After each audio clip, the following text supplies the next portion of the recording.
Hi, this is Irv Shapiro with the MakeWithTech channel. On the MakeWithTech channel, we teach people how to use desktop technology, things like 3D printing, a little woodworking, a little software, a little electronics, how to make stuff. We teach people how to make stuff because it empowers them. This video is a little different. This video is not for my typical viewer who already may be a bit technical, may know a bit about 3D printing or computer-aided design or software development or some of those things. This video is for you if you never understood why people do this stuff. Why make stuff yourself if you can buy it online and in some cases get it the next day? This is all about creating things that are special just for you. There's a wonderful Old English word, I believe it's Old English, I apologize to every other nationality if I got this wrong, called bespoke. To have a bespoke item is an item that's made uniquely for an individual. Well, with a simple 3D printer, a caliper or just a ruler, and a little bit of information about how to do it, anyone can make bespoke custom items for yourself, for gifts, for your kids, to repair things for fun. So if this idea has any appeal to you, please watch the video. If you already know how to do this, watch the video and then share this video with all the folks that maybe don't get it. And stay tuned and let's learn something together.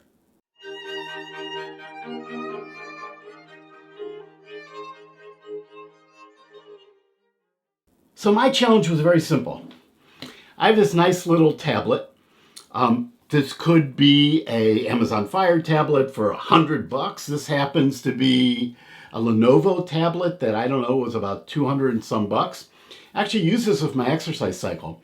But every once in a while, I want to be able to use it sort of like a Chromebook, like a computer. Maybe I have a grandchild over, I need another computer for them to use.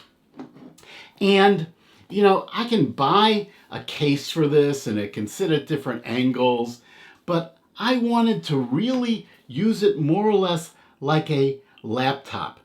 And so I had an idea of exactly what I wanted.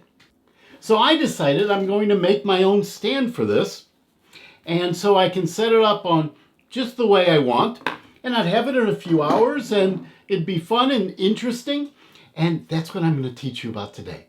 The use case, the application doesn't matter. It's a process about thinking about design. Yes, you can design things.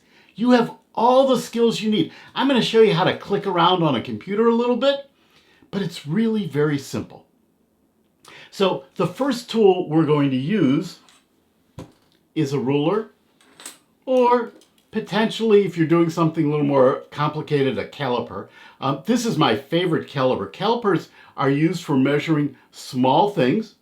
This is made by Kynup, K-Y-N-U-P. I bought this on Amazon. I think it was about 25 bucks. The reason I like the Kynup calipers is they're metal. Just like I really like little metal rulers that you can buy for a couple bucks. That's the first tool you're gonna need. Then you're gonna need a Chromebook, a Windows computer, a Mac, a tablet.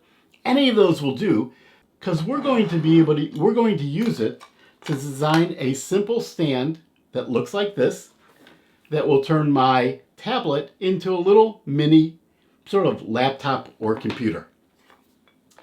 And the design, once you gain a little bit of experience, will take you all of about 5 minutes. Yeah, in 5 minutes you can design your own stand, and then you can print it in whatever color you want, and you can feel good about creating something, making something.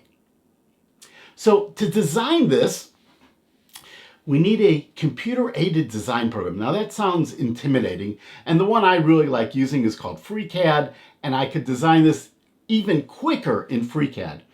But it's a little more complex to get started with. So we're going to find a computer design program that's used in elementary school. So if an 8-year-old can learn to use TinkerCAD, I don't care who you are, you can learn to use TinkerCAD. So head over to www.tinkercad.com. And I want you to click on Join Now and follow the instructions. It's completely free. I'm already a user, so I'm going to just sign into my existing account. Now, once you're signed in, what I want you to do is click on Create a New Design. And let's walk you around a little bit here to show you the important things. The first thing is that this little box in the corner can be used to navigate. You can click on these little arrows and move around and look at different sides of your object because we're creating three-dimensional objects. The second thing is the mouse. The right mouse button is your friend. If you press on the right mouse button, you can move around and rotate things around. If you hold the Shift button and press on the right mouse button, you can move the whole work area. Think of this work plane as your desk and you're building on your desk. Now you have all these shapes on the side. You can drag those shapes onto the desk and use them to build things. How do you build things in computer-aided design? Well, you basically take basic shapes and you layer them on top of each other in different ways. Now, there are many techniques for doing this, but TinkerCAD is really good because it gets you started in a very easy way, easier than a parametric computer-aided design program like FreeCAD. So we want a stand for this. So a stand is sort of something that looks like this. Well, that's probably a good starting point. So if I take that shape there and I measure and I come up with about 90 millimeters by about 90 millimeters, well, that'd be nice. It would be a triangle with two equal sides. And that means that the angle is always going to be 45 degrees. We'll see that's going to make it easier for us. So let's find a two equal side triangle here. And this wedge over here looks like it's exactly what we need. So now I'm going to rotate around and I'm going to use my scroll bar to zoom in and then Shift and move it down. Well, that looks pretty much like one side here. Now, when I first did this, I didn't have this to look at. What I looked at was my tablet, and I thought, oh, that looks about right. So let's get the dimensions right. So let's click here and make this 90. And then I'm going to use my scroll bar to scroll back in and move over so I can see it. Let's click here. And we need to set the height, so we have to click on this little box here. And we're going to make that 90. And then how thick do we want it? Well, the thicker we make it, the longer it's going to take to print. If we make it too thin, it won't be sturdy enough. So I don't know. That looks about right. Let me look at a ruler here. I'd say 20 millimeters would be about right. And that looks pretty good. So we're almost done. See how easy that was? All you need to do now is click on Export, save this as an STL file. That's a file that is a three-dimensional file that you can use with your printer. To use it with your printer, use a program called a slicer that comes with or is recommended by your printer to convert it into the right format for the printer. You put it on a little SD card and you're ready to print it. But, you know, I was concerned my tablet would slide off, so I want to have a little stop here on the bottom. How do we do that? Well, I'm going to take and drag a cube in here. Now I'm going to click on one of these faces and click right in the middle so it looks sort of flat here. Then I'm going to go over here and I'm going to say switch to flat view. That just makes it easier to work with this a little bit. So now let's get the dimensions of this right. This horizontal dimension, well, I only want it to be so thick, so we'll make that 5 millimeters. And now side by side, I'm going to click on back, so I'm looking at it flat. Side by side, we want it to be the same. That's 20.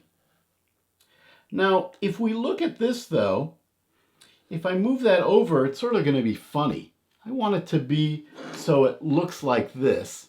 And this angle here is a right angle. Well, because the two sides of the triangle are the same, we know the other angle is a 45-degree angle. So if we match that, we go over here and let me go to the left side view and shift and use my mouse to move it over. I'm going to just rotate this down here to 45 degrees. Well, that looks pretty good, except it's in the wrong place. I need to move it over. Well, let me check a couple things. I'm going to check this here to make sure it's right on 0. I'm going to check this one to make sure it starts right at 0. Then I'm going to click on this, but I'm going to make sure I'm in a flat view, and then I can use the arrow keys to just move this over. Now, that's not lined up though side by side. So there's a really easy way to line everything up. I'm going to select both these items. I'm going to draw a red box around it. I've selected then. I'm going to click on this button that says Align. So you see these dots? That aligns things on those planes. If I click on this dot, it aligns them centered. If I click on this dot, it aligns on that edge or this edge. So let's align it center here. Go back over here. And it looks to me like we're almost done. So I don't want this to come apart now. I spent some time getting this just right. So I'm going to draw a box around these two items and click on Group. And now I have a single object, and I can rotate around and look at it, and I think I'm almost done. But that's going to give me one side. I need two sides to hold up, and I need to connect those two together. Now, how could I connect them together? Well, I could 3D print some bolts. I don't think that's a great idea. If you have no other alternative, that'd be great. Or you could 3D print some bars, or we could construct this so it looks like this with a back on it or a bottom on it to hold it together. That's going to make it take a lot longer to print. And this little bolt here that I 3D printed took an hour. So if I want to make them longer and I want to make two of them, I'm taking a lot of time just printing something that, you know what, I can go buy in a hardware store for $1.24. This bolt was $1.24. Each nut was 14 cents. Now, if that's too much money to spend, I can go get a wooden dowel rod. This whole dowel rod was $1. And just cut it to size. I could almost cut the wooden dowel rod with a bread knife and just connect it together that way. But I need a way to connect it together, so I need some holes in the side of these brackets. So how do we put holes in here? Well, we go over here and we drag one of these items that's in light gray. Now, a little secret. You can change an item from color to light gray. When they're in light gray, they're a hole. And anytime you take an item that's a hole and you press it through an item that's a solid, you create a hole. So we have this hole here.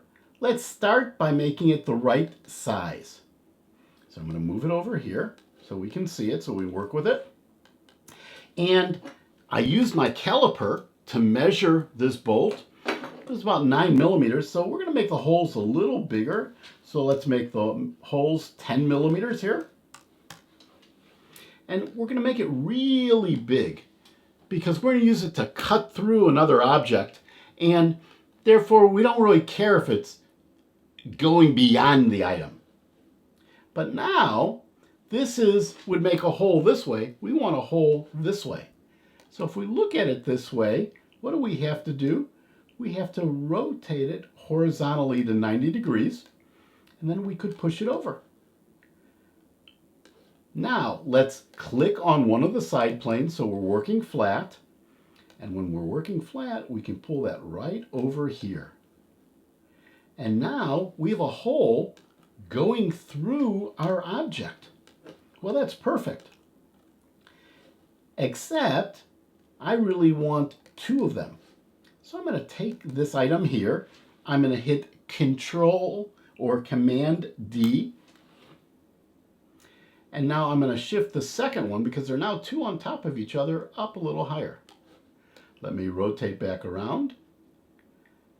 And that looks pretty good. But you know what? I think I can do a little better. So I'm going to zoom in here, move this back, click on this one, shift and click on this one. Use the arrow keys to just get that aligned a little bit better side by side.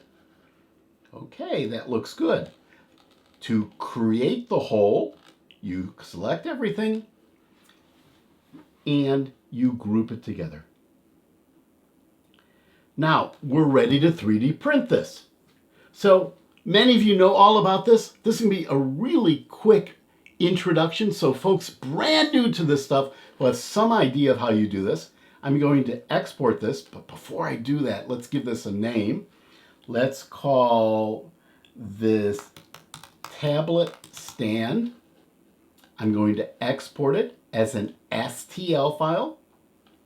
It's in my download folder.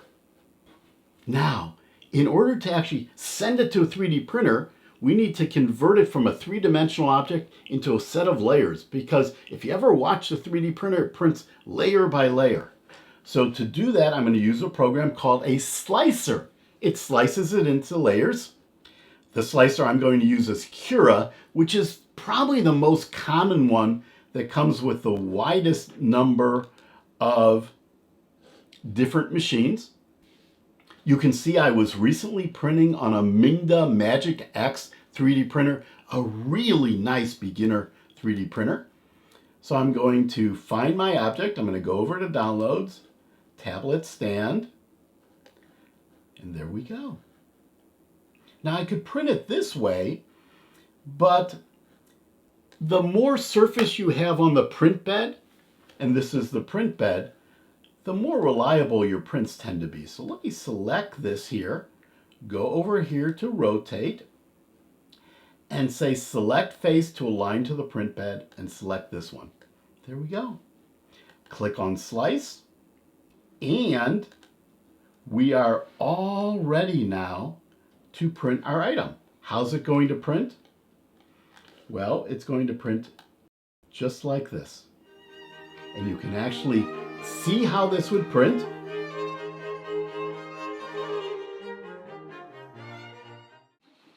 Okay, now that we've watched printing simulated in the slicer, I'll show you a very quick sped up video of it printing a little bit on an actual 3D printer.